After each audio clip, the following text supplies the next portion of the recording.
तो अब हम लोग बात करेंगे वेब स्टोरेज की, जो कि फीचर ऐड हुआ है HTML5 के आने के बाद। तो उससे पहले हम लोग सिर्फ डेटा को सिर्फ कुकीज में स्टोर कर सकते थे, लेकिन अब दो मेथड और है जहां डेटा स्टोर कर सकते हैं। पहला है लोकल स्टोरेज, दूसरा है सेशन स्टोरेज। तो आओ सबसे पहले देख लेते हैं कि ये जैसे कुकीज हमने देखा था कि कहाँ से देख सकते हैं, उसी तरीके से लोकल स्टोरेज और सेशन स्टोरेज दोनों कहाँ पे देखते हैं। तो उसके लिए फिर से हम लोगों को डेवलपर टूल्स में जाना पड़ेगा। मैं कंट्रोल-शिफ्ट-I दबा के शॉर्टकट से ओपन कर लेता हूँ और देखो एप्लीकेशन में आते हैं। एप्लीकेशन में आने के बाद हम लोग देखो कुकीज यहाँ पे था हमारा। कुकीज के जस्ट ऊपर आप देखोगे तो हमारे पास लोकल स्टोरेज है और सेशन स्टोरेज है। जब आप इसको ओपन करोगे लोकल स्टोरेज को, तो देखो यहाँ पे भी हमारे पास की वैल्यू पेयर में ही स्टोर होता है, ठीक है। और सेशन में भी आपका की वैल्यू पेयर में स्टोर होता है। देखो यहाँ पे स्टोर किया है गूगल ने कुछ सेशन, देखो यहाँ पे की वैल्यू पेयर स्टोर किया हुआ है। और अगर आप लोकल स्टोरेज में आओगे तो वहां पे भी गूगल ने कुछ स्टोर किया है, ठीक है। तो इससे पहले कि मैं लोकल स्टोरेज और सेशन स्टोरेज को सेट करना, डेटा सेट करना, रिट्रीव करना सिखाऊं, उससे पहले हम लोग क्या ये समझ लेते हैं कि ये तीनों जो कुकीज, लोकल स्टोरेज और सेशन स्टोरेज है, तीनों का काम डेटा स्टोर करना ही है ब्राउजर पे। तो तीनों में डिफरेंस क्या है कि ये तीनों बनाया गया, राइट। तो पहले हम लोग डिफरेंस देखेंगे लोकल स्टोरेज, सेशन स्टोरेज और कुकीज में। और कुकीज तो मैंने आपको बता दिया किस तरीके से सेट करते हैं, गेट करते हैं, रिमूव करते हैं। डिफरेंस जानने के बाद हम लोग लोकल स्टोरेज और सेशन स्टोरेज के बारे में भी यही तीन फंक्शन देखेंगे, सेट करना, गेट करना और रिमूव करना। तो देखो सबसे पहला जो हमारा डिफरेंस है वो कैपेसिटी में है। कुकीज सिर्फ 4 KB तक स्टोर किया जा सकता है, जबकि लोकल स्टोरेज 10 MB तक स्टोर किया जा सकता है और सेशन स्टोरेज 5 MB तक, ठीक है। उसके बाद ब्राउजर कौन कौन सा सपोर्ट करता है? कुकीज HTML4 और HTML5 सपोर्टेड ब्राउजर पे भी काम करता है, और लोकल स्टोरेज और सेशन स्टोरेज दोनों सिर्फ HTML5 सपोर्टेड ब्राउजर पे ही काम करता है, क्योंकि मैंने आपको बताया ये फीचर HTML5 के आने के बाद ऐड हुआ है। बट आज के डेट में कोई भी ब्राउजर जो है वो HTML5 सपोर्ट करता है। अब बात करते हैं कि ये जो कुकीज है वो कहाँ कहाँ से एक्सेस किया जा सकता है। तो वो किसी भी विंडो से एक्सेस किया जा सकता है जो भी आपके वेबसाइट का डेटा स्टोर किया गया। वेबसाइट सेम होना चाहिए बट विंडो अलग अलग खुला हुआ है तो उसमें से हो सकता है एक्सेस। उसी तरीके से लोकल स्टोरेज भी किसी भी विंडो से हो सकता है सेम साइट पे। बट सेशन स्टोरेज में क्या होता है, वो पर्टिकुलर टैब में ही एक्सेस हो सकता है जिसमें सेट किया गया है, ठीक है। तो यहां पे आप डिफरेंस गौर से देख सकते हो। लोकल और सेशन में क्या है डिफरेंस कि लोकल स्टोरेज किसी भी विंडो में एक्सेस हो सकता है but session storage same tab में एक्सेस होगा।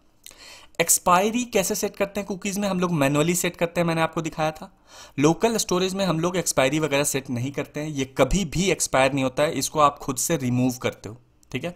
सेशन स्टोरेज क्या होता है कि जैसे ही आप टैब क्लोज करोगे वो ऑटोमेटिक डिलीट हो जाएगा। आप इसको मैनुअली भी रिमूव कर सकते हो बट जैसे ही टैब क्लोज करोगे ये डिलीट हो जाएगा, ये नहीं होगा, right. Local storage, session storage में डिफरेंस देखो, ये कि यहाँ पे भी है।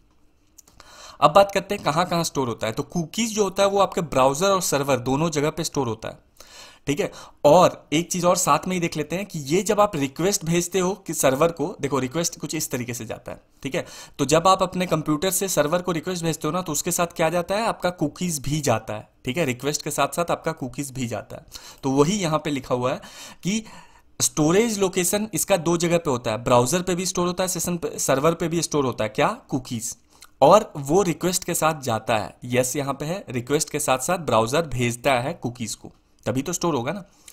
लोकल स्टोरेज ऐसा नहीं है, लोकल स्टोरेज सिर्फ ब्राउजर पे होता है और रिक्वेस्ट के साथ नहीं भेजा जाता है। सेम है सेशन स्टोरेज के साथ कि ब्राउजर पे ही स्टोर होगा और ये रिक्वेस्ट के साथ नहीं भेजा जाएगा। तो यही है इन तीनों में मेन डिफरेंस। और इन तीनों को आपको कब यूज करना है वो तभी पता चलेगा कि आप इनमें से कौन कौन सा कंडीशन सेटिस्फाई करना चाहते हो। उस हिसाब से आप डिसाइड कर सकते हो कि कुकीज में स्टोर करना है, लोकल स्टोरेज में करना है या सेशन स्टोरेज, ठीक है। वो आप अपना रिक्वायरमेंट के हिसाब से यहां से कंपेयर करोगे, उसके बाद डिसाइड कर लेना कि क्या करना है। अब हम लोग चलते हैं और कोड करके देखते हैं कि लोकल स्टोरेज कैसे सेट करते हैं और सेशन स्टोरेज कैसे सेट करेंगे, गेट करेंगे और रिमूव करेंगे। तो सबसे पहले हम लोग क्या करते हैं कि अपना लाइव सर्वर ओपन कर लेते हैं, राइट। तो index.html में जाके देखो यहाँ पे गो लाइव लिखा हुआ है, इस पर मैं क्लिक कर लेता हूँ। तो ये हमारा ओपन हो चुका है, इसका हम लोग डेवलपर टूल ओपन कर लेते हैं, राइट। ओपन हो चुका है। अब हम लोग कोड में जाके app.js में सबसे पहले लोकल स्टोरेज सेट करना सीखेंगे। तो उसके लिए आपको क्या लिखना है, local storage dot set item, ठीक है, सेट आइटम। और इसके अंदर दो पैरामीटर पास करना होता है, नेम और वैल्यू, ठीक है, आप कोई भी नेम एंटर कर सकते हो। जैसे फॉर एग्जांपल यहाँ पे मैं अपना फर्स्ट नेम लिखूं, फर्स्ट नेम, ठीक है, और इसका वैल्यू भी दोगे आप। मैंने आपको बताया ना कि ये नेम और वैल्यू पेयर में स्टोर करता है, तो यहाँ पे आप वैल्यू दोगे विश्वजीत। उसी तरीके से आप क्या कर सकते हो, सेम चीज़ को कॉपी करके दूसरा भी सेट कर सकते हो। जैसे मान लो लोकेशन सेट करना है मुझे, तो मैं यहाँ पे लिखूंगा लोकेशन और वैल्यू में कर दो दिल्ली, DELHI दिल्ली, ठीक है। तो ये देखो मैंने दो आइटम सेट किया है लोकल स्टोरेज में। तो अब आके हम लोग जरा देखते हैं कि लोकल स्टोरेज में क्या सेट हुआ है। तो मैं लोकल स्टोरेज पे क्लिक करता हूँ, ओपन करता हूँ, देखो यहाँ फर्स्ट नेम विश्वजीत और लोकेशन दिल्ली सेट हो गया। अब इसको गेट करना सीखते हैं कि किस तरीके से गेट किया जाता है। तो गेट करने के लिए आपको क्या टाइप करना है, सेट आइटम हमने जो किया था उसके जगह पे लिखना है गेट आइटम, ठीक है, और की का नाम देना है, वैल्यू आपको अपने आप मिल जाएगा, ठीक है। मैं यहाँ पे करता हूँ गेट आइटम, और अब की बार सिर्फ एक पैरामीटर पास करना है, वो है की। जैसे मान लो लोकेशन मुझे चाहिए, तो मैं यहाँ पे टाइप करूंगा लोकेशन। अब ये आ तो जाएगा, बट इसको दिखाने के लिए हम लोग क्या करते हैं, कंसोल डॉट लॉग करते हैं,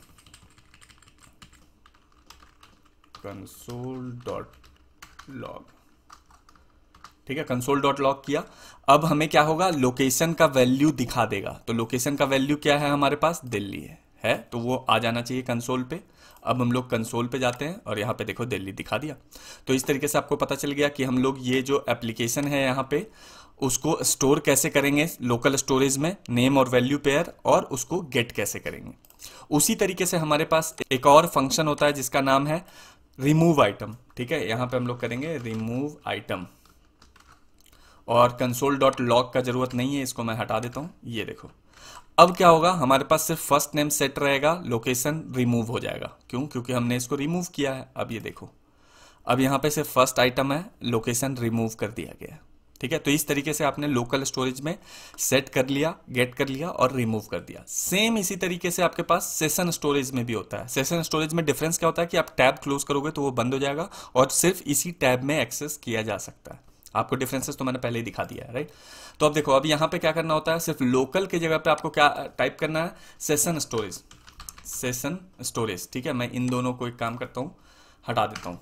अब देखते हैं सेशन स्टोरेज हमने सेट किया है, तो अब हम लोग चेक आके किस में करेंगे, सेशन स्टोरेज में। सेशन स्टोरेज में आके मैं चेक करता हूँ, देखो यहाँ पे भी फर्स्ट नेम विश्वजीत आया हुआ है, ठीक है। अब इसी तरीके से अगर आपको गेट करना है आइटम, तो हम लोग क्या करेंगे, यहाँ पे मैं इसको रिमूव वाला भी हटा देता हूँ। लोकल स्टोरेज की जगह पे हम लोग यहाँ पे लिखेंगे सेशन स्टोरेज, और सेट आइटम की जगह पे अभी हमें चाहिए गेट आइटम, और सिर्फ मुझे फर्स्ट नेम चाहिए, फर्स्ट नेम, ठीक है। और इसको अभी हम लोग, एक सेकेंड, सेशन का स्पेलिंग गलत था, ठीक है, हो चुका है। कंसोल डॉट लॉग करवाते हैं, कंसोल डॉट लॉग, ठीक है, ये रहा। पहले हमने सेट किया आइटम, उसके बाद गेट कर रहे हैं कंसोल डॉट लॉग में। अब ये देखो कंसोल में आएंगे तो विश्वजीत आ चुका है, आ गया है। और एप्लीकेशन में जाके अगर सेशन स्टोरेज में जाके देख रहे हैं तो हमारे पास फर्स्ट नेम विश्वजीत है, ठीक है। फर्स्ट नेम अगर विश्वजीत हटा के अजीत अगर लिखना है और इसको सेव करोगे, अब देखो सेव हो गया अजीत, और यहाँ पे कंसोल में आओगे अजीत आ गया, ठीक है। तो उसी तरीके से हम लोग रिमूव भी कर सकते हैं आइटम को। रिमूव करने के लिए भी सेम काम हमें करना है, हमें लिखना है session storage dot remove item, remove item, और आइटम का नाम बता देना है कौन सा रिमूव करना है। हमें रिमूव करना है फर्स्ट नेम, क्योंकि एक ही है हमारे पास, तो मैं यहाँ पे लिखता हूँ फर्स्ट नेम। अब देखो, अब सेशन स्टोरेज हमारा खाली हो गया होगा, वहाँ पे नहीं होगा। एप्लीकेशन में जाते हैं, सेशन स्टोरेज में जाते हैं, देखो यहाँ पे नेम वाला वैल्यू पेयर नहीं है। तो इस तरीके से आप लोग सीख जाओगे कि कुकीज़, लोकल स्टोरेज और सेशन स्टोरेज कहाँ पे चेक करते हैं, कैसे सेट करते हैं, गेट करते हैं और डिलीट करते हैं।